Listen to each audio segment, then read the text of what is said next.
Welcome back. Another live look at the St. Paul Capitol this morning. What am I saying? The Capitol in St. Paul. This is going to be a busy place today as lawmakers from all over the state will be arriving in the next several hours. Tonight, Governor Tim Walz will deliver his State of the State address from the House chamber of the state capitol there.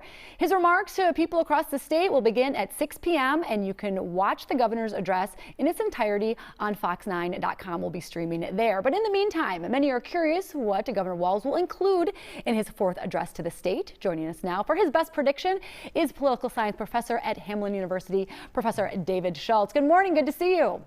Thank you very much for having me, Leah. So this is the first time in a few years the state address will return to the Capitol. 2020, of course, during the start of the pandemic, it was from the governor's residence, and last year moved to his former classroom.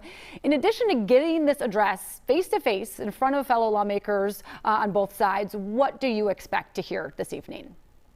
Well, first, we should think about the fact that the entire 2022 legislative session has been all about what? Playing out the themes for the 2022 elections in November.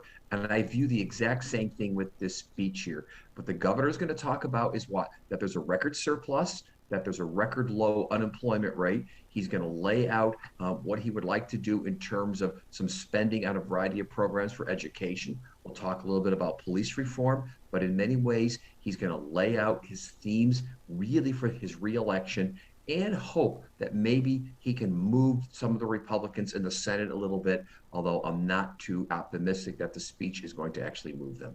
Very interesting. Now, in regards specifically to this looming payroll tax deadline, that's break down that for people. About 130,000 Minnesota businesses owe up to $400 million in payroll taxes, but have less than half have actually submitted that. Break this down for us and how this works into everything.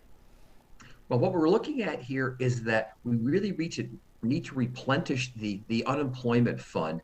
And you would think that there would be a pretty strong consensus on how to be able to do that in terms of being able to fund it.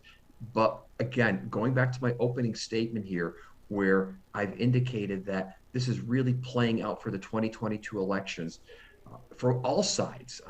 There is really more incentive to posture, more incentive to really not resolve any issues and then blame it on the other side going into 2022. This is one of those issues here that we really need to address. It has a big impact on businesses. Maybe this is one of the few things that get done, but I'm relatively skeptical at this point regarding any incentives there are to really cooperate and really pass anything. Remember, this is a session where if the legislature and the governor do nothing, the government doesn't shut down. I can still see a possibility that come the end of May, there's no agreement on anything major and they go away and that's it. And the governor has already said that he will not be calling for a special session. Do you think he'll stick to that, or do you think one will be needed, or everyone will just, say we're done with it and head off to the campaign trails? I think they're going to declare victory or loss, whatever it is, on May 23rd, and head off on the campaign trail, and that's it. The conventions will already have occurred at that point. We're going to be getting ready for people to start campaigning for let's say the primaries if they're facing challenges.